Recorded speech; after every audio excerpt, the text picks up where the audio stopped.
Bismillah. Innal hamdalillah nahmaduhu wa nasta'inuhu wa nastaghfiruh wa na'udzu billahi min syururi anfusina wa min sayyiati a'malina. May yahdihillahu fala mudhillalah wa may yudlil fala hadiyalah. Wa asyhadu an la ilaha illallah wahdahu la syarikalah wa asyhadu anna Muhammadan abduhu wa rasuluh. Amma ba'du. Alhamdulillah, pada kesempatan petang ini ba'dal maghrib hari Rabu 18 Juni 2025 bertepatan dengan malam ke-23 dari bulan Dzulhijjah.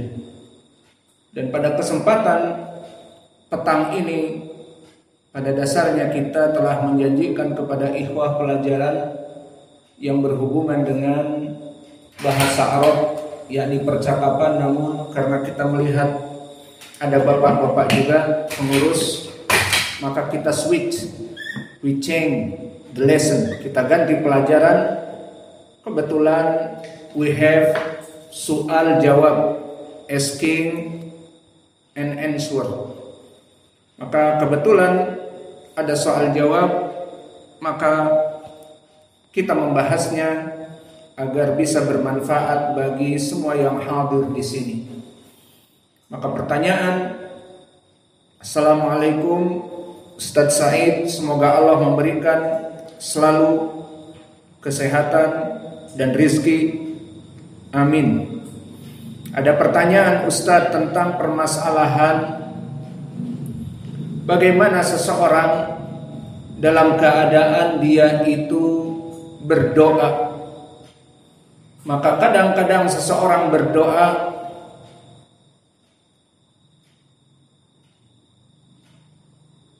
diijabahi oleh Allah, dan kadang-kadang tidak diijabahi. Apakah permasalahan doa itu ada penyebab diijabahi dan ditolak? Maka pertanyaan ini barakallahu fikum intinya kembali dua perkara. The question is how the reason Allah make ijabah ad-du'a, Allah answer the dua, and how Allah subhanahu wa ta'ala not answer the dua. Maka kesimpulan dari pertanyaan ini bisa kita bagi dari dua pembahasan. Pembahasan yang pertama, min asbabi ijabati du'a, penyebab dari dijawabnya doa oleh Allah Jalla wa'ala. Dan yang kedua, bisa kita simpulkan juga pertanyaan ini, permasalahan yang kedua adalah penyebab bagaimana Allah Jalla wa'ala tidak mengijabahi doa. Maka jawaban kita dohirnya ada dua jawaban. Maka jawaban yang pertama, barakallahu fikum, min asbabi ijabati doa, dari penyebab doa seorang hamba itu diijabahi. Maka di sini perkara yang sangat banyak. Berdalil dengan Al-Quran dan Sunnah. Yang pertama, ingin kamu diijabahi doa, maka guru dia sakit tiduran. Kalau duduk sakit bekas operasi. Maka yang pertama, agar seorang muslim berdoa dan Allah answer to him, diijabahi doa, yang pertama dia berdoa hanya kepada Allah. Ini syaratnya. tidak kepada jin, tidak kepada syaitan, tidak kepada wali-wali yang sudah meninggal, tidak kepada nabi-nabi, tapi hanya kepada Allah. Mana dalilnya? Di Al-Quran Allah telah berfirman, Ud'uni astajib lakum.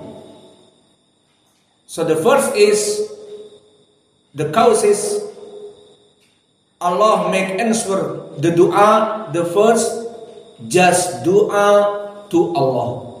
Hanya berdoa kepada Allah. Mana dalilnya? Telah disebutkan di Al-Quran, Allah berfirman, Ud'uni astajib lakum. So y'all, the mankind, my slaves, Ud'uni, y'all must make dua for me, to me. Astajib lakum, I will be answered for all you want. And di other ayah, di ayat yang lain di Al-Baqarah, ajibu da'watad da'i idza da'an. Aku menjawab orang-orang yang berdoa kepadaku di saat dia berdoa. Maka dari dua ayat ini Allah telah mengatakan, siapa yang berdoa kepadanya Allah akan memenuhinya. Ini penyebab pertama. Ingin doa kamu diijabahi, kamu berdoa untuk siapa? Saya berdoa untuk Yesus Kristus. Ya, tidak bisa. Aku berdoa untuk the Buddha Gautama. Wahai Buddha. Atau berdoa kepada dewa-dewa khayalan yang ditulis oleh Pujangga Mahabharata di dalam kitabnya. Seperti orang-orang Hindu, Dewa Shiva, the god of the Shiva, the god of the Brahma, Dewa Brahma, the god of the Indra, dewa dari petir, dan dewa angin Bayu, dan dewa matahari Surya, bukan gudang garam Surya, hanya Surya saja. Maka itu semua dewa khayalan. Maka antum lihat bagaimana orang Hindu, mereka berdoa kepada patung yang kecil namanya Shiva, maka tidak akan dijawab. Tapi berdoa kepada Allah, Allah memerintahkan ud'uni astajib lakum. Berdoalah kepadaku kalian wahai makhlukku, Allah berjanji aku akan menjawab doa kalian.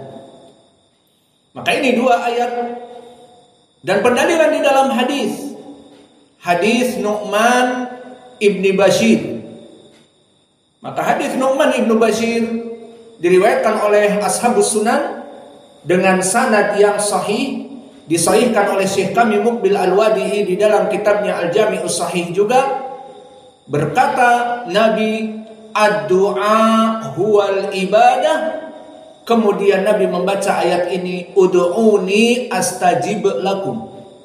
Maka poin pendalilannya Nabi mengatakan, berdoalah kepada Allah, doa itu ibadah. Lalu Nabi membaca ayat tadi, ud'uni astajib lakum. Doalah kepadaku, kata Allah, pasti aku akan memenuhi. Maka ini pendalilan di dalam hadis dengan sanad yang sahih.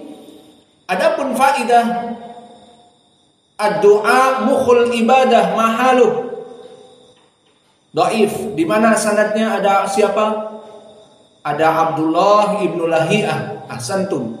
Maka hadis ad-du'a mukhul ibadah dengan lafaz seperti itu, bahwa doa itu adalah otak dari peribadatan, sanadnya dhaif, diriwayatkan Ashabus Sunan. Di sanadnya ada Abdullah ibnu Lahiyah. Abdullah ibnu Lahiyah dia muhaddis dari Mesir. Asalnya dia saduq hasanul hadis, tapi terbakar maktabahnya. Dan di zaman dulu tidak ada percetakan. Seperti kitab-kitab kita ada filenya. Jika rusak di komputer ataupun rusak hard disk, masih ada di catatan yang lain, di kitab ataupun di file-file yang lain. Zaman dulu jika terbakar maktabahnya, ya sudah, tidak bisa dicetak ulang. Maka akhirnya dia meriwayatkan dari hadis-hadis yang dia hafal karena bukunya terbakar, akhirnya didhaifkan. So the hadis sahih is ad-du'a huwal ibadah. Ad-du'a is the worship. This sahih from Nu'man ibn Bashir. Sahahahu Syekh Muqbil wal Albani kadalik. Walakin but hadith ad-du'a mukhul ibadah, the du'a is the core of the ibadah. This hadith da'if, weak, because Abdullah ibn Lahiyah, he is mudallis and da'if. Hada dalil athani atau athalith min al-hadith. Wa dalil kadalik min al-hadith, kita tutup dengan hadis yang kedua, dan ini 4 dalil bahwa berdoa hanya kepada Allah ingin diijabahi, harus kepada Allah saja. Hadis an-nuzul, hadis Allah Jalla wa Ala nuzul ila sama'i dunya.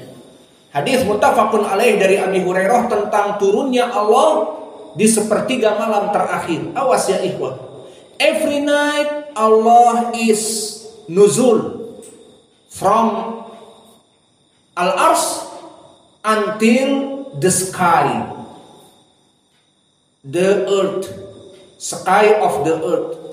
Maka setiap malam sepertiga terakhir, di saat kita lagi pulas-pulasnya tidur, mulai dari jam 2.30 Allah turun. Untuk apa? Hada huwa ad-dalil. Ini dia pendalilannya. Disebutkan di hadis muttafaqun alaih dari Abi Hurairah, yanzilu rabbuna kullu lailatin ila sama'i dunya fi thuluthil akhir minal lail, bahwa Allah akan selalu turun setiap malam sepertiga terakhir, jam 2.30 sampai fajr, sampai adzan kedua. So what Allah say every night, man yad'uni fa'astajibulah, wa man sa'alani fa'atiyah, wa man yaghfirli aghfiralahu. Allah said, who is asking to me, I will give him. Who is make dua for me, I will answer him. I will answer him. And who is forgiven, who is asking forgiven to me, I give forgiveness. Maka 3 perkara. Siapa yang meminta aku penuhi, siapa yang berdoa aku jawab, siapa yang meminta ampun aku ampuni. Maka wajah pendalilannya, siapa yang meminta berdoa aku jawab, dan siapa yang meminta aku penuhi. Ini poin pendalilannya. So this the first how Allah answer the doa. The first is must tauhid, for worship, for doa just to Allah. He is the one and only. Maka jawaban yang pertama adalah secara tauhid, berdoa hanya diberikan kepada Allah. Maka di sini kesempatan kepada kalian wahai para santri kita di sini, jam 3.45 menyuruh satu dari kalian adzan awal. Jika terlambat punishment, dipukul. Kemudian kalian bangun dan membangunkan yang lain. Dan kami catat siapa yang datang setelah itu 4/4, 4 and 15 sudah ada di sini. Kesempatan emas bagi kalian. Disuruh bangun untuk apa? Salat, murojaah pelajaran kalian, dan berdoa kepada Allah. Minta hidayah, minta ilmu, doakan orang tua, doakan diri sendiri agar mendapatkan ilmu akhlak yang baik. Itu semua hidayah dari Allah. Doakan anak-anaknya, ya Allah berikan anak-anakku orang-orang yang soleh, bimbing kepada jalan yang sunnah. Doakan pemerintah kita, wahai Allah jadikanlah KRI ini tercinta dan pemerintah-pemerintah kita dalam keadaan baik, berjalan mengikuti Al-Quran dan sunnah. Doakan orang tua kita. Maka kesempatan emas kalian tinggal di ma'had ini. Karena di sini kalian harus bangun adzan awal, dan jam 4/4 harus di sini. Jika tidak, sama nasibnya, dipukul dan seterusnya. Maka bersyukur pada saat itu Allah turun dan menjawab apa yang kalian inginkan dari doa-doa. Maka ini waktu yang diijabahi doa seperti di dalam pendalilan Al-Quran dan hadis tadi. Dan perkara yang kedua, hina yasjudu fi shalah, di saat sedang sujud di dalam sholat. Perhatian, di saat sedang sujud di dalam sholat, makna di dalam sholat keluar. Emang ada sujud di luar sholat? Ada. Apa itu? Sujud tilawah. Di saat kita membaca Al-Quran ada ayat untuk sujud lambang seperti itu, maka sujud. Atau sujud syukur, di saat mendapatkan kebahagiaan, misalnya cerai kemudian cari istri lagi, dapat istri, sujud syukur. Maka di sini sujud syukur, sujud di luar salat, bukan ini yang diinginkan. Lalu apa yang diinginkan? Hina yasjudu fi shalah, di saat dia sujud, sujudnya di dalam salat. Mana pendalilan kalau sujud di dalam salat itu adalah penyebab diijabahi doa, dan ini sebab yang kedua. Hadis yang diriwayatkan oleh Imam Muslim dari Abi Hurairah bahwa Nabi Muhammad sallallahu alaihi wasallam bersabda, aqrabu ma yakunul 'abdu min rabbih wa huwa sajidun. Kedudukan seorang hamba yang paling dekat dengan Rabb penciptanya di saat sedang sujud. Subhanallah. Maka manusia kedekatannya, posisinya paling dekat kepada Allah ada dalam keadaan tertentu. Apa? Sujud di waktu sholat itu adalah dekat kepada Allah. Maka terbayang ya ibadallah, bagaimana orang-orang yang tidak mau sholat, orang-orang yang mendengar adzan, orang sholat berjamaah tidak mau sholat, bagaimana dia akan dekat kepada Allah? Sholat ditinggalkan. So the meaning hadis, aqrabu ma yakunul 'abdu min rabbih wa huwa sajidun, the meaning is the close of the slave to his Rabb when he makes sujud. Maka di saat waktu sujud. Lalu apa setelah itu? Mana wajah pendalilannya? Fa'aksirud du'a. Maka di dalam hadis ini disebutkan perbanyaklah doa. Maka oleh sebab itu para fuqaha agar kita banyak melaksanakan doa di waktu sujud. Namun yang paling mulia di waktu sujud al-akhir. Dan disebutkan oleh para fuqaha, boleh sholat berjamaah, boleh. Namun jangan terlalu panjang, karena kalian ditunggu oleh jamaah. Maka di saat sujud terakhir, doanya panjang. Akhirnya orang pada sujud terus. Sampai kapan nggak bangun-bangun? Dipikirnya mungkin sudah tidak bangun lagi. Setengah jam sujud terus. Tidak sampai seperti itu. Maka lebih baik doa ini di saat kalian sendirian. Disebutkan oleh para fuqaha, lebih baik kamu berdoa dalam keadaan sendirian. Namun tidak apa-apa di saat sholat berjamaah, namun jangan terlalu panjang karena faidah untukmu dan untuk makmum. Makmum juga banyak hajatnya. Kebetulan imamnya memanjangkan, maka dia pun berdoa. Semua orang mempunyai problems. Awas. Semua orang hidup di dunia mempunyai problems. Jangan orang yang kaya terus tidak ada problems.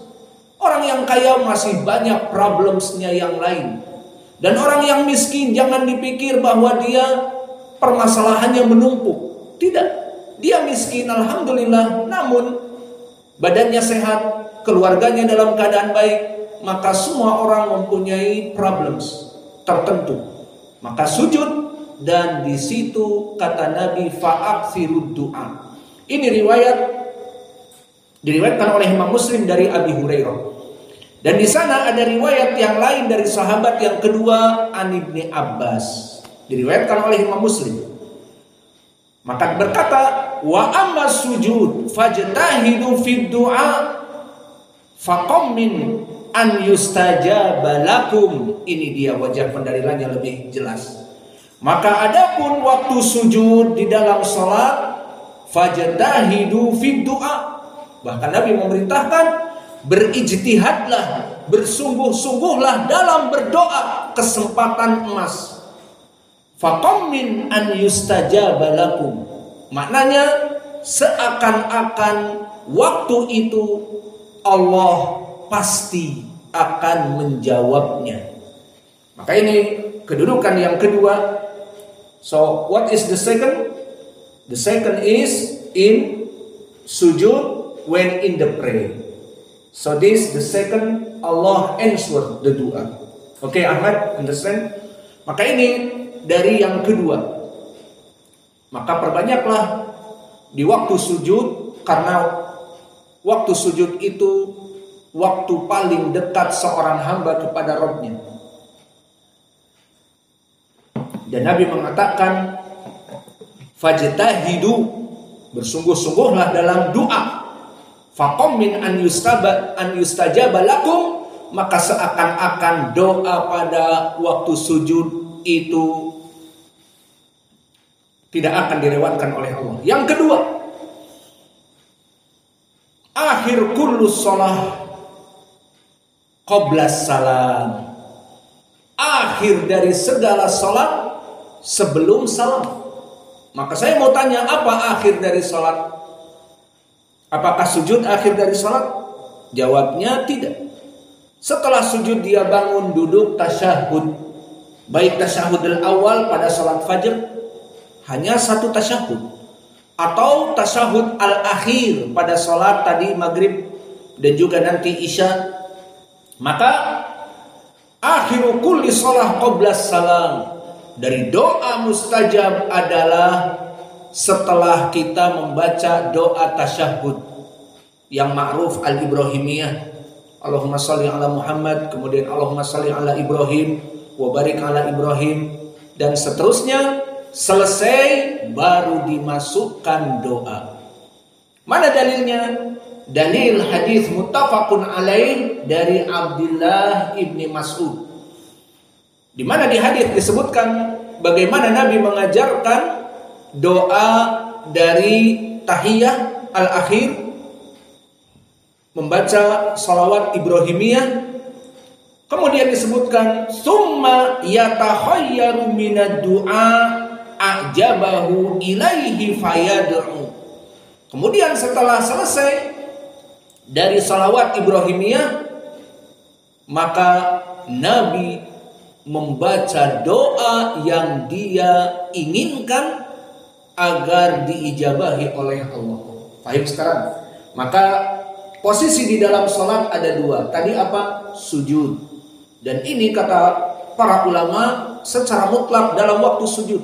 Namun lebih baik sujud al-akhir. Dan keadaan yang kedua dalam keadaan tasyahud al-akhir qabla salam. Maka antum melihat bagaimana kita di saat tasyahud panjang. Setelah Ibrahimiyah kita meminta Allah memberikan rizki kepada kita, memberikan ilmu kepada kita, memberikan hidayah kepada kita, dan yang lainnya. Maka inilah dari permasalahan yang ketiga ya. Maka permasalahan yang keempat, bainal adzan wal iqamah. Maka antara adzan dengan iqamat adalah waktu yang sangat baik untuk diijabahi doa. Seperti nanti kita di saat selesai dari pelajaran, sekarang ini adzan isya. Maka pada saat itu kita menanti untuk sholat isya, bainal adanain, adan isya dengan iqamah disebut mutlak adan juga. Maka bainal adanain, di antara dua adan, maknanya adan dan iqamah, itu doa mustajab. Pendalilannya hadis pertama, hadis-hadis ini sekarang dikeluarkan selain Al-Bukhari dan Muslim. Pertama diriwayatkan oleh Imam At-Tirmidzi, yang mana dari sahabat Anas ibnu Malik. Berkata Rasulullah sallallahu alaihi wa ala alihi wasallam, ad-du'a la yurad bainal adhan wal iqamah. Doa-doa yang tidak pernah ditolak oleh Allah, maknanya Allah will answer between adhan and iqamah. Understand? So between adhan and iqamah, make doa.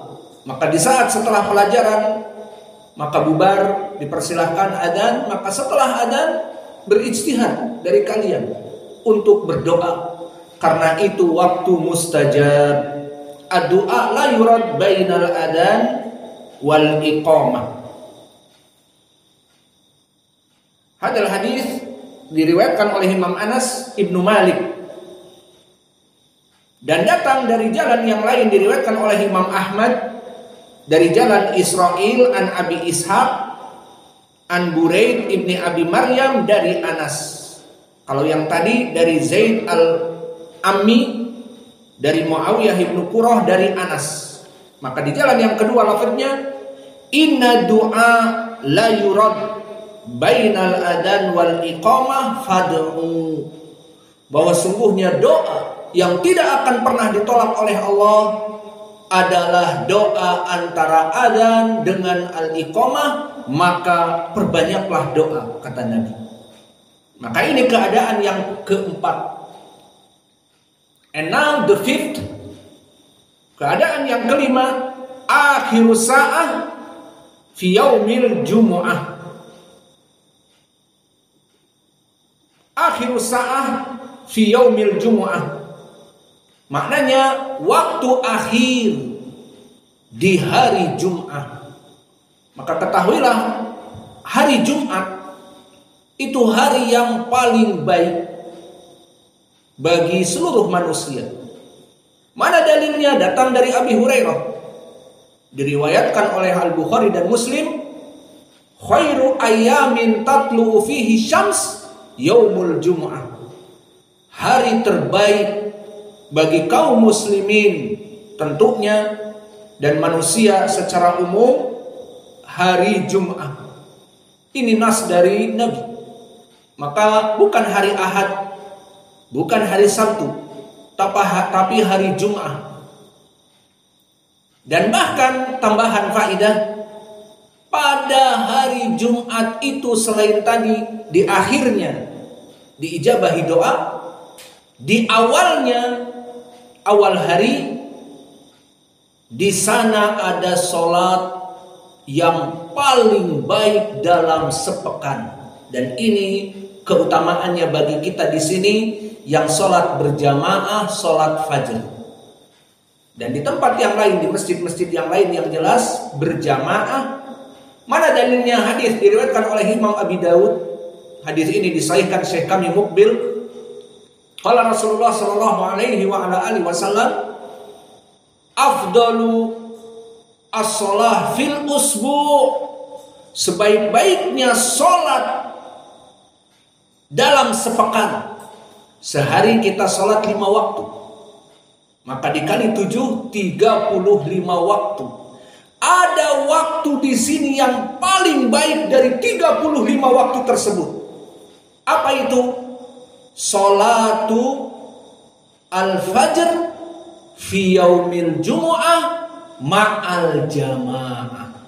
Bukan sendirian di masjid, di rumah, tetapi berjamaah.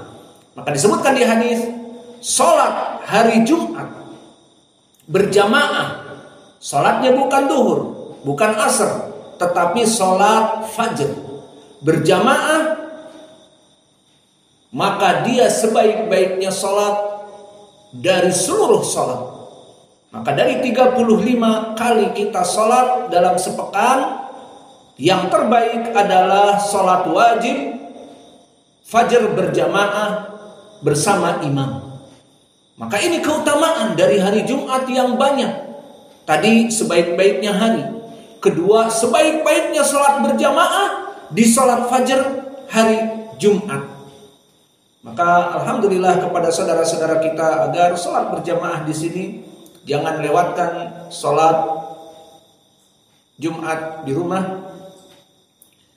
Lalu keutamaan hari Jumat itu yang masuk kepada pendalilan kita akhirus sa'ah. Ada waktu di akhir sebelum matahari tenggelam bisa 1 jam. Kita sibuk berdoa dan berdoa dan berdoa. Maka pendalilannya seperti hadis yang diriwayatkan oleh Imam Abi Daud dan Imam Ahmad dari Abu Hurairah, berkata Rasulullah SAW, khairu yaumin tala'at fihi syamsu yaumal jumu'ah. Sebaik-baiknya hari dalam sepekan adalah hari Jumat. Lalu disebutkan, wa fihi sa'ah la yusadifu fuha abdun muslimun wa huwa yas'alullah hajatan illa a'tahu iyah. Maka dari keutamaan hari Jumat ada 1 jam. Di sini 1 jam maknanya bukan 1 jam hitungan 60 menit, bukan masalah itu. Maknanya as-sa'ah secara umum di lughah Arabiyah waktu. Bisa jadi wallahu alam 1 jam memang atau 2 jam. Jadi dari mulai jam 5 sampai jam 6 atau dari jam 4.30 sampai jam 6. Yang jelas kata Nabi waktu di akhir Jumat. Atau bisa jadi setengah jam dari 5.30 sampai jam 6. Wallahu a'lam. Yang jelas semakin mendekati kepada waktu maghrib itu berdoa. Maka kalian di hari Jumat sebaiknya menunggu adzan, datang ke masjid mulai dari setengah 6, setengah jam, berdoa untuk anak kalian, jadikan anak soleh, dijauhkan dari fitnah dunia. Doakan orang tua kalian, doakan diri kalian agar mendapatkan hidayah ilmu dan kalian bisa melanjutkan belajar ke luar negeri, kemudian menjadi da'i ilallah yang mengajak kepada tauhid dan manhaj yang benar. Maka disebutkan wa fihi sa'atun, maka padanya ada sa'ah, ada waktu yang tadi kami sebutkan secara mutlak wallahu alam 1 jam, setengah jam, yang mana seorang muslim meminta kepada Allah kebutuhannya kecuali Allah berikan. Maka banyak sekali waktu-waktu yang mustajab bagi kaum muslimin. Dan di riwayat yang lain diriwayatkan, kalau tadi oleh Imam Abi Daud dan Imam Ahmad, maka diriwayatkan oleh Imam An-Nasai dari sahabat yang lain dari Abdullah ibnu Salam dengan lafaz akhiru sa'atin min yaumil jumu'ah qabla an taghibas syams. Man jalasa majlisan yang tadir as-shalah fahuwa sholatin hatta yusalliha. Maka ini tambahan lafaz. Maka maknanya di sini, barang siapa yang dia itu berdoa di akhir dari Jumat sebelum tenggelamnya matahari. Di sini kita bisa memberikan faedah, berarti waktu mustajab ya di ujung-ujungnya. Lalu kalau berdoa setelah asar jam 4 terus selesai, dan menjelang maghrib lagi di jalan naik motor bersama istri tamasya misalnya, mana yang lebih baik? Justru pada saat akhir itu diusahakan doa yang mustajab. Maka kita menasehati mulai yang akan datang setiap hari Jumat, maka setelah kita selesai olahraga misalnya badminton atau yang lainnya, maka jam 5.30 udah mandi, duduk di masjid berdoa. Ini di riwayat Muslim sampai tenggelamnya matahari. Ini memberikan faedah bagi kita di saat mendekati maghrib. Maka sambil menunggu sholat maghrib datang berdoa. Baik. Maka ini dari keutamaan yang keberapa? Keenam, kelima. Dan yang keenam, doa mustajab seperti hadis yang telah kita lewati tadi. Apa? Sepertiga malam terakhir. Maka ini yang sering kita ulang. Kalian siklusnya di sini bangun jam 4, yang ditugaskan adzan awal untuk adzan awal, yang lain datang ke masjid dalam waktu 4/4 sampai adzan sekarang 4:45, ada setengah jam kalian murojaah berdoa. Dan ini pendalilannya di hadis yang tadi kami sebutkan muttafaqun alaih dari Abi Hurairah, bahwa Allah yanzilu ila sama'i dunya. Allah itu setiap malam turun ke langit terakhir, maksudnya langit terbawah bumi, dan mengatakan 3 perkara. Man sa'alani fa'ajibah, wa man da'ani fa'ajibahu, wa man sa'alani fa'atiyahu, wa man istaghfaroli faghafartulah. 3 perkara. Siapa yang meminta apa saja kepadaku, aku kabulkan. Siapa yang berdoa kepadaku, aku ijabahi. Dan siapa yang meminta ampunan kepadaku, aku ampuni. Maka inilah 6 perkara dari mereka orang-orang yang ingin diijabahi doa. Dan perkara yang lain, kalau tadi berhubungan dengan waktu-waktu tertentu, maka di sini ada yang berhubungan bukan dengan waktu. Berhubungan dengan apa? Dengan sifat keadaan. Maka dari sifat keadaan, misalnya, berarti yang keberapa nih? Yang ke-7. Iya.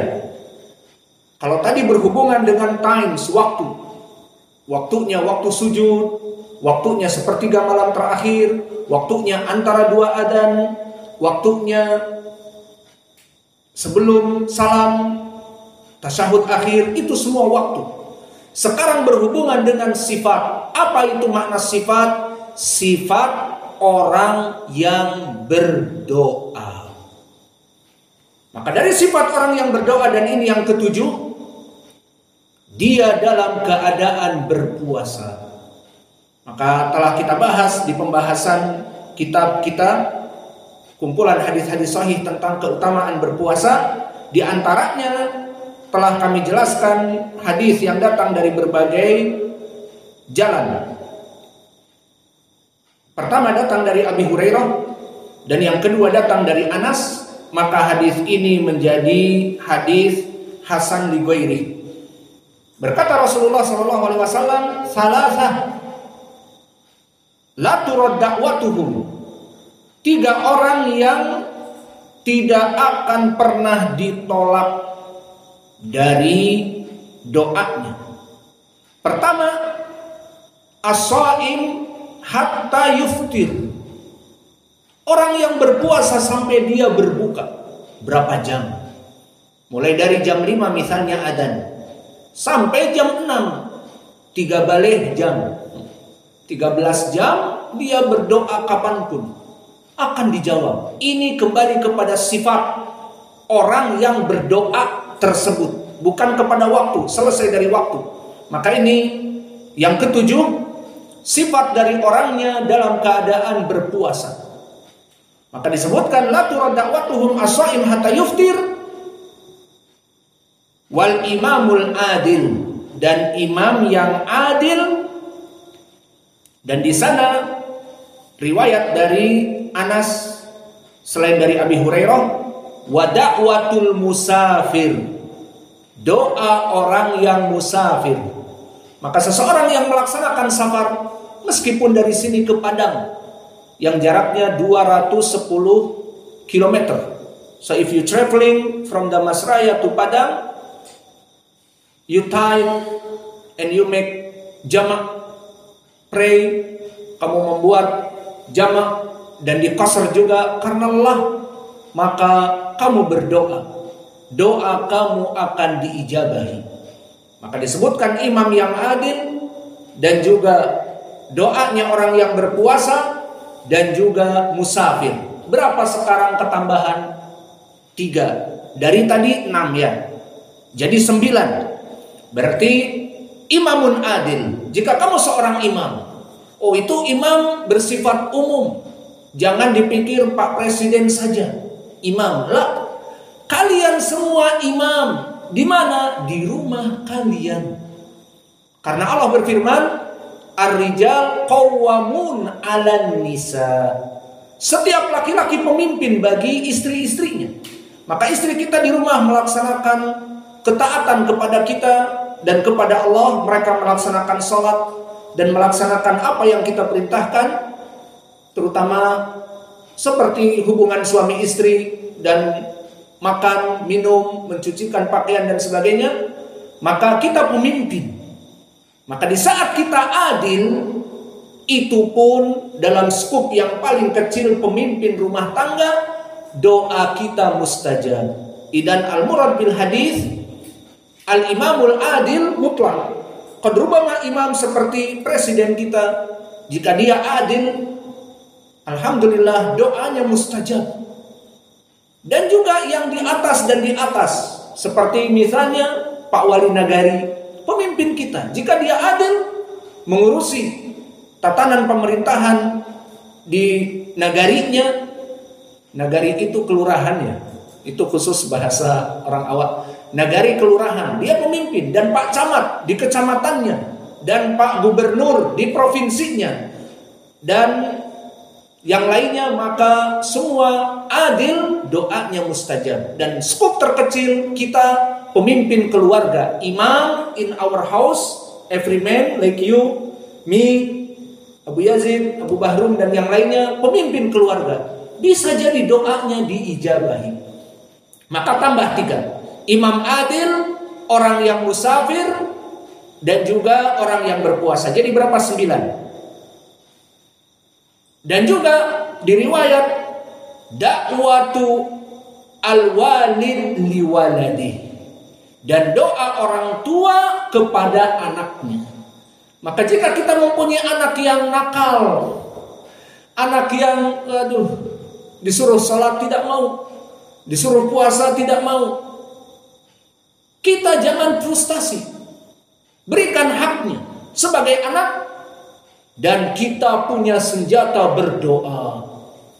Anak kita alhamdulillah sholat, dan tetapi manhajnya kurang kuat, tidak ahlu sunnah misalnya, gampang berdoa. Alhamdulillah sholat dan sebagainya, doakan. Allah yang membuka hati dari anak-anak kita.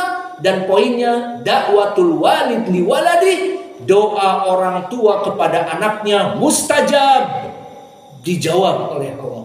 Jadi mudah. Permasalahan anak-anak nakal dan seterusnya mudah.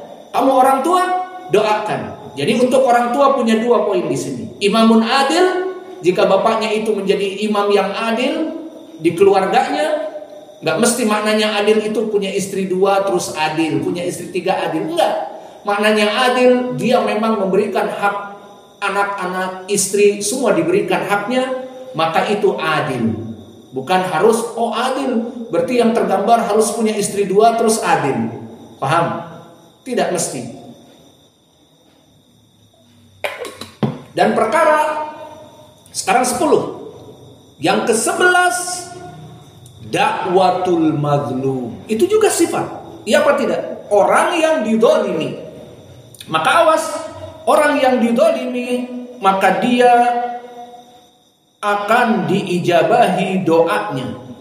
Untuk pendalilannya, hadis yang muttafaqun alaih tentang hadis zakat. Maka disebutkan bagi para pengambil zakat, untuk mengambil zakat jangan mendolimi. Disebutkan jangan mendolimi di saat mengambil harta zakah, terutama hewan. Ada hewan itu yang diberikan untuk zakah yang biasa-biasa, tapi amil ini melihat, oh ini ada pejantan yang gemuk, maka pejantan ini fungsinya untuk mengawini saja. Dia gagah, perkasa, maco. Misalnya sapi yang besar, ini malah diambil oleh petugas zakat misalnya. Kebetulan dia sudah balaghun nisab, mempunyai sapi yang banyak, datang petugas zakat, kami mau mengambil zakat, silakan. Tapi kami mau mengambil yang ini nih. Dinamakan sebagai pejantan. Maka orang ini bilang, aduh, kenapa mesti ngambil pejantan? Ini untuk mengawini dari betina-betina agar anak-anak mereka bagus, besar, kuat. Tidak bisa, harus ini diambil. Maka disebutkan di dalam hadis zakat, wattaqi da'watal mazlum fa inna laisa bainahu wa bainallahi hijab. Awas kepada para pengambil zakat, jangan mendolimi. Zakat adalah ibadah. Orang ini memberikan, silahkan ambil sapi mana saja, silahkan ambil kambing, pejantan yang kuat, jangan diambil itu untuk mengawini. Maka tidak boleh mendolimi. Nah di sini barang siapa yang mendolimi, maka ittaqi da'watal mazlum. Secara umum orang-orang yang didolimi, awas doanya itu diijabahi. Bahkan di dalam riwayat hadis disebutkan, di saat berdoa orang-orang yang dolim, Allah mengatakan isbiru la ansurannaka hatta ba'dahin. Maka di saat orang yang didolimi ini berdoa, terbuka langit-langit langsung kepada Allah. Apa Allah katakan? Tunggu, jawaban pasti akan diberikan. Meskipun sekarang, sabarlah. Maka menunjukkan bahwa doa orang yang didolimi terbuka langit dan Allah pasti mendengarnya, dan masalah jawab mungkin beberapa waktu dan seterusnya. Maka berapa sekarang? 11. Iya. Maka ini dari sifat mereka orang-orang yang diijabahi oleh Allah. Kita genapkan 1 lusin. Selusin berapa? 2 balik. Maka selusin 12 dalam keadaan sifat apa? Seperti hadis yang datang dari Salman Al-Farisi, diriwayatkan oleh Imam Ahmad, Imam Ibnu Abi Syaibah, At-Tabrani dan yang lainnya, dari jalan Sulaiman At-Taimi an Abi Utsman an Salman, dan hadis ini sanadnya sahih, disahihkan oleh para ulama seperti Syekh Kami Muqbil dan Al-Albani. Innallaha azza wa jalla yastahi an yabsutal abdu ilaihi yadaihi yas'aluhu khairan fayaradduhuma khaibatain. Hadis yang agung ini Nabi mengatakan, wahai kaum muslimin, sesungguhnya Allah itu, jika kamu berdoa kepadanya dan mengangkat kedua tanganmu meminta kepada Allah, Allah merasa malu di saat tangan kedua itu diangkat kepadanya dan diturunkan, dan Allah membiarkan begitu saja, tidak diijabahi. Allah malu. Subhanallah. Jadi di hadis ini faidahnya, jika kita berdoa angkat tangan, maka angkat tangan seperti ini, bukan seperti orang Nasoro seperti ini berdoa, tapi begini, mengangkat tangan terbuka kepada Allah. Maka di hadis ini, jika kalian berdoa kaum muslimin, angkat tangan. Ini juga dari sifat. Jadi 12 sifat orangnya mengangkat tangan. Di hadis disebutkan, jika kamu mengangkat tangan, maka Allah akan merasa malu di saat tangan itu diturunkan ke bawah dan Allah tidak mengijabahinya. Maksudnya Allah akan menjawabnya, bahkan jika turun tangannya Allah merasa malu untuk tidak mengijabahi. Jadi jika kita berdoa angkat tangan kita. Paham tuh? Maka inilah dari sifat yang 12. Dan tadi pertanyaannya, bagaimana sifat dari orang-orang yang diijabahi doanya? Maka inilah dari jawaban tentang 12 sifat dan waktu yang baik untuk berdoa. Satu lusin, padahal di sana masih banyak. Tambah lagi atau cukup? Cukup. Maka sekarang kita masuk kepada perkara yang kedua tadi. Ada sebagian doa yang mana dia itu dihalangi oleh Allah Jalla wa'ala. Maka mawane ijabati doa ini juga perlu agar tadi kita mengetahui selusin bagaimana waktu dan sifat orang yang berdoa diijabahi banyak ternyata. Namun awas, selusin perkara ini jangan digabung dengan perkara yang menyebabkan doa kamu tertolak. Jadi dalam permasalahan ini kita singkat, mungkin butuh beberapa menit saja. Di sana ada beberapa yang harus kita jauhi agar 12 penyebab diijabahi doa tadi bisa lancar. So this now we talking about something bad, make our dua is not answered. So the first langsung kita singkat. Maka yang pertama, di saat kita berdoa dalam keadaan buruk, adabnya kepada Allah. Dan maknanya di sini, makna berbuat keburukan dalam berdoa, di mana kita berdoa kepada Allah tidak yakin dan seperti main-main. Apa maksudnya? Kita dalam keadaan fakir, untuk cari makan saja susah. Kita tidak bekerja. Kita dapat uang dari mana? Tidak ada pekerjaan yang tetap. Namun kita berdoa, ya Allah, mudahkanlah kepadaku mobil. Bahkan mobil untuk dakwah itu mobil Alphard. Itu kita berdoa kepada Allah, mudah bagi Allah untuk memberikan. Yakin. Meskipun Alphardnya mahal, 1,5 miliar sekarang, ataupun 2 miliar. Nah ini berdoa, ya Allah berikanlah mobil dakwah, di mana sekarang ini kita dakwah pakai motor, jauh capek, dakwah pakai mobil. Berikanlah ya Allah mobil Alphard.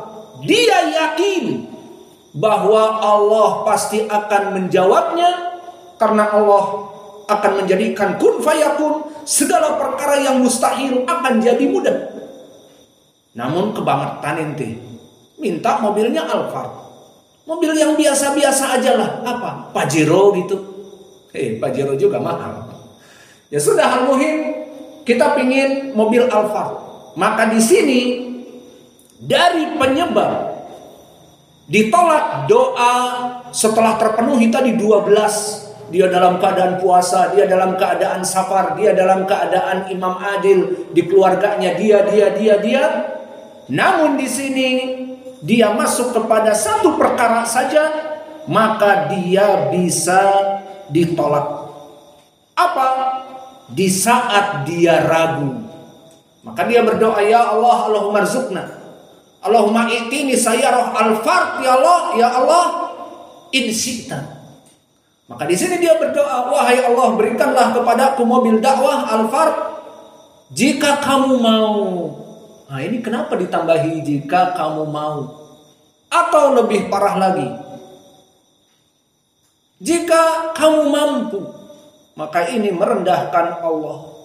Allah akan memberikan apa yang diinginkan, dan perkara yang mustahil itu bagi kita. Namun bagi Allah tidak ada kalimat mustahil. Kun fayakunu. Maka bisa jadi, meskipun dia tidak mempunyai pekerjaan, Meskipun dia hanya mengajar dan mengajar, tidak punya uang. Maksudnya tidak ada yang menggaji dia untuk makan dan minum. Maka dari mana kok minta mobil Alphard? Allah, dia bertawakal kepada Allah dan meyakini Allah akan memenuhinya. Itu yang benar. Maka di sini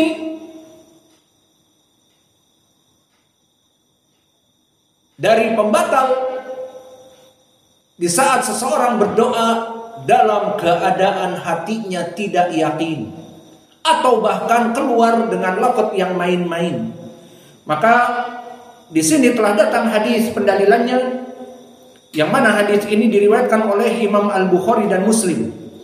Berkata Rasulullah sallallahu alaihi wasallam, la yaqul ahadukum Allahumma ighfirli in syi'ta warhamni in syi'ta warzuqni in syi'ta wal ya'zam mas'alatahu innahu yaf'alu ma yasha la mukrihun lahu.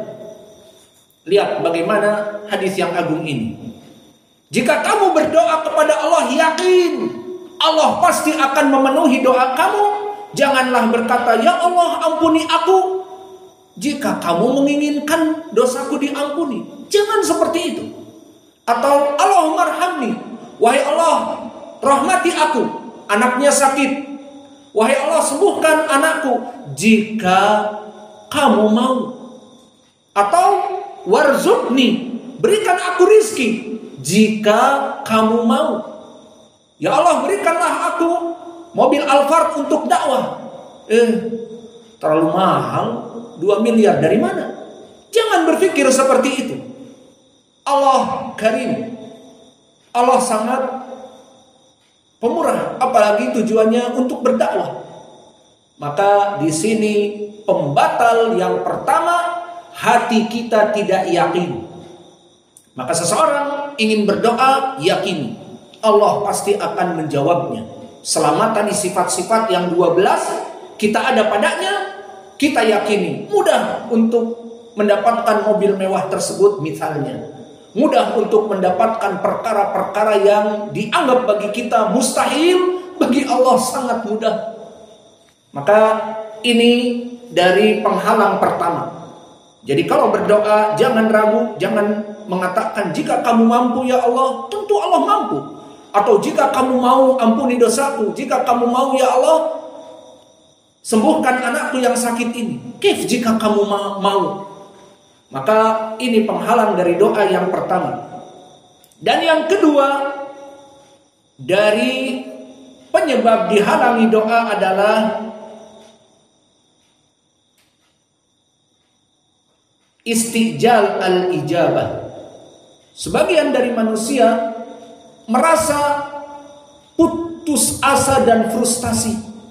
Aku berdoa kepada Allah. Tiap malam tahajud, tiap malam berdoa, tapi sampai sekarang miskin terus. Maka orang-orang yang mustajil di dalam doanya, itu penyebab Allah meninggalkan doa tersebut. Aina dalil al-istijal fi du'a? Kama jaa fi sahihain, dalilnya fi sahihain dari Abi Hurairah. Berkata Rasulullah sallallahu alaihi wasallam, yustajabu li ahadikum malam ya'jil. Yaqulu da'autu rabbi falam yastajib li. Maka yang kedua, seseorang mustajil. Dia merasa Allah itu tidak menjawab doanya. Dia tergesa-gesa. Maka akhirnya Allah tidak menjawabnya. Maka dia berdoa dengan sifat-sifat yang terdahulu 12 dalam waktu-waktu yang mustajab. Namun dia di dalam hatinya, ya Allah, dari dulu aku miskin terus. Ya Allah, anakku sakit masih terus. Ya Allah, ini dan itu belum diijabahi. Hati yang seperti itu, dia berdoa kemudian di dalam hatinya, alah, nggak diijabahi doa ini. Mustajil, terburu-buru. ingin instan seperti Nescafe ini, diseduh air panas, dikocek, selesai. Tidak. Mungkin Allah mengakhirkan ada suatu perkara di belakang itu. Maka seseorang hamba tidak tahu, he is unknown why Allah make late, not gone too soon the doa. Tidak cepat doanya. Sekarang berdoa, besok dapat mobil Alphard. Tapi terus berdoa dan berdoa dan berdoa. Maka di sini dari pembatal orang-orang yang berdoa, istijal fi ijabati doa. Di hatinya dia merasa, Allah gak akan menjawabku. Akhirnya apa? Nabi mengatakan falam yustajab lahu. Karena dia suudzon tadi kepada Allah, ya Allah, aku berdoa terus untuk mendapatkan mobil dakwah, tapi sekarang sudah berapa tahun tidak diberikan, ya Allah. Terus bagaimana? Ya udahlah. Dalam keadaan doa dia ragu, dalam keadaan doa dia tidak yakin, dalam keadaan dia berdoa dalam keadaan Allah nggak akan menjawab. Dari situ Nabi malah mengatakan falam yustajab lahu, idan Allah tidak akan menjawabnya. Fahim? Maka dua perkara yang harus dihilangkan. Dan perkara juga seseorang dalam keadaan berdoa untuk keburukan. Awas di sini. Ad-du'a lil muslimin bisyarr. Sawa'un kana li zaujah, Allah yutolek sukar haqqaq, Allah yutolek dagat haqqaq, Allah yufkiruk, Allah yudammir hada dakwah haqqaq, hadhihi dakwah. La. Maka orang-orang di sana berdoa bahkan kepada suaminya, Allah menaikkan gula darahmu jadi 500 misalnya. Allah menaikkan darah tinggi kamu. Istri kepada suami ada banyak berdoa seperti ini. Zaujah ma fi adab li zauj, laisat zaujah as-salihah tad'u ila zauj bisyarr. Dia makan dari mana? Min aina akl wa syurb wa sakan. Hatta tad'u ila zauj, sampai dia berdoa kepada suaminya dari mana dia makan, minum dan tinggal. Yang jelas di sana banyak. Maka doa-doa keburukan kepada saudaranya, mendoakan keburukan kepada tetangga agar demikian dan demikian, agar ditimpa demikian dan demikian, itu tidak diijabahi. Awas ya ikhwah. Mulai dari sekarang jangan kalian mendoakan keburukan. Allah yuksim dhahrahu, Allah mematahkan tulang punggungnya. Itu ma'ruf, doa-doa yang banyak dilontarkan oleh orang-orang awam. Al-awam yaqulun hakad.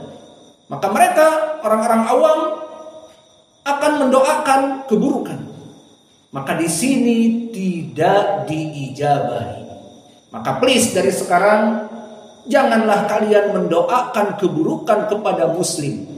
Tapi dia sabar. Tapi dia membuat keonaran, tapi dia sabar.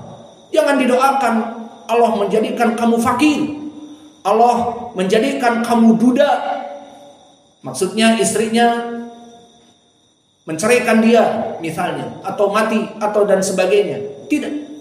Maka penyebab yang ketiga, kita mendoakan kepada muslim keburukan. Ini jelas ditolak.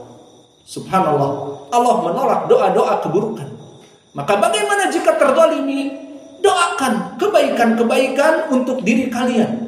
Jangan mendoakan keburukan karena tidak akan diterima. Idan min mawani' kadalik ad-du'a, dari penyebab dihalangi doa adalah berdoa keburukan untuk saudaranya, untuk tetangganya, untuk temannya.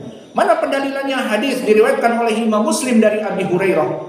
Berkata Nabi, la yazalu yustajabu lil abdi ma lam yad'u bi ismin aw qati'ah.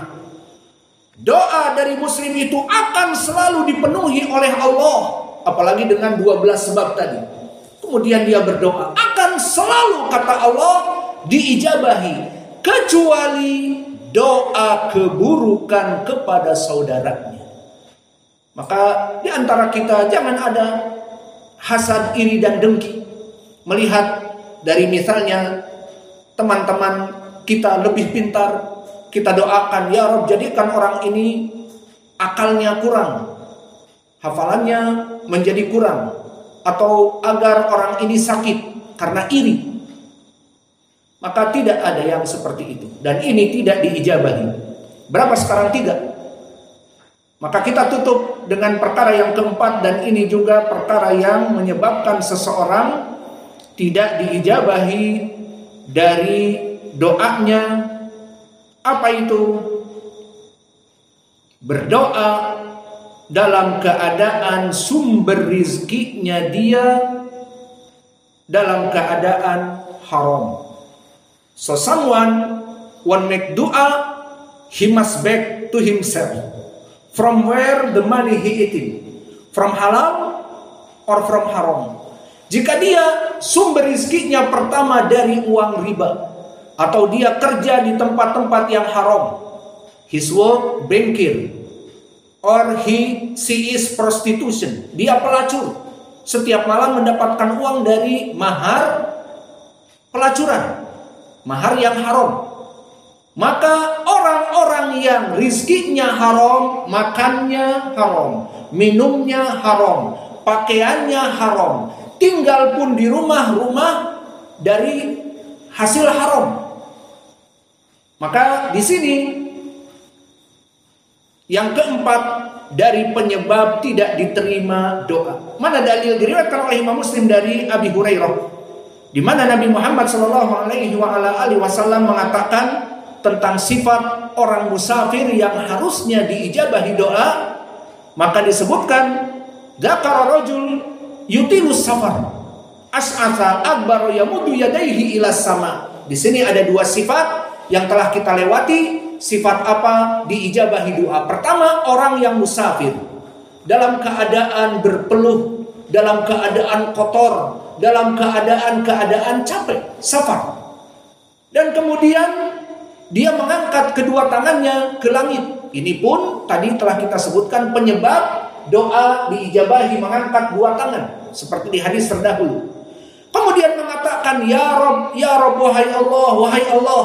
Ini lafaz ini jika selesai sampai sini, faidahnya 2 sebab doa kita terjawab. Apa? Musafir dalam keadaan as'asa akbar, kotor rambutnya, pakaiannya, dalam keadaan berpeluh karena safar.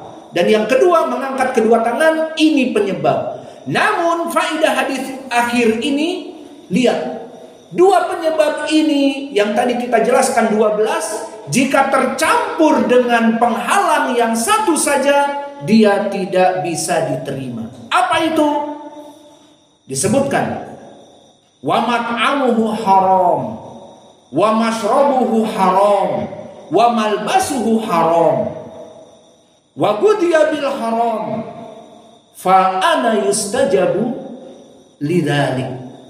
Maka 2 tadi penyebab diterima, dia musafir dan dia dalam keadaan mengangkat tangan. Jika ini terpenuhi 2 ini dan penghalang terangkat, akan diijabahi. Namun penghalang di sini, orang ini ternyata makan makanan yang haram, minum dengan minuman yang haram, berpakaian dengan pakaian yang haram. Maka seorang musafir ini yang mengangkat kedua tangan, yang 2 sebab ini diijabahi doa, ternyata dia sumber rizkinya haram. Maka dikatakan oleh Nabi, walakin mat'amuhu haram, namun rizkinya dia dari perkara yang haram dan dia tidak menjauhinya. Dan sumber minumannya dia haram dan pakaiannya dia haram. Fa aina yustajabu lidzalik. Kata Nabi mengingkari, dari mana dia akan diijabahi doanya? Poinnya di sini, dia menyebabkan 2 sebab. Musafir, penyebab diijabahi doa. Mengangkat tangan, penyebab diijabahi doa. Namun 1 perkara dia lakukan, apa? Dia hidup dengan rizki yang haram, maka dia ditolak. Meskipun 2 tadi sebab. yang menyebabkan kebaikan. Faham sekarang? Jadi 12 penyebab dari waktu dan sifat. Jika tidak terangkat dari 4 perkara tadi, apa yang 4 perkara tadi ingat? Pertama, pakaian, makanan, minuman dari haram. Kedua, berdoa keburukan untuk saudaranya. Ketiga, istijal fid du'a. Dia merasa dari dulu berdoa nggak dijawab-jawab. Suudon ini oleh Nabi dikatakan falam yustajab lahu, maka Allah tidak akan memberikan jawaban karena putus asanya dia. Keempat apa? Maka yang keempat tidak yakin dan seakan-akan bermain-main. Ya Allah, berikanlah aku rizki jika kamu mau. Ya Allah, sembuhkan aku dari sakit jika kamu mau. Jika kamu mau. Apalagi dia meminta perkara yang seakan-akan besar. Wahai Allah, berikanlah mobil dakwah Alphard. Kemudian dia ngebatin. Mobil Alphard dari mana? Dipikirnya Allah nggak akan mampu. Nah, seperti ini ada saja. Meskipun 12 perkara dia terpenuhi, namun 4 perkara ini ada padanya, maka tidak diijabahi doa. Maka inilah yang bisa kita berikan dari soal tadi. Kembali kepada soal, bagaimana wahai Ustadz agar doa kita terjawab. Dan ada beberapa orang ataupun beberapa kasus banyak manusia berdoa dan berdoa tetapi tidak diijabahi. Maka inilah jawabannya. Tadi kita berikan 12 penyebab dari sifat-sifat dan waktu diijabahi doa. Dan 4 penghalang dari doa meskipun 12 terpenuhi. Namun 4 ini tidak terangkat dari satu pun, maka tidak diijabahi doa. Maka inilah yang bisa kita berikan.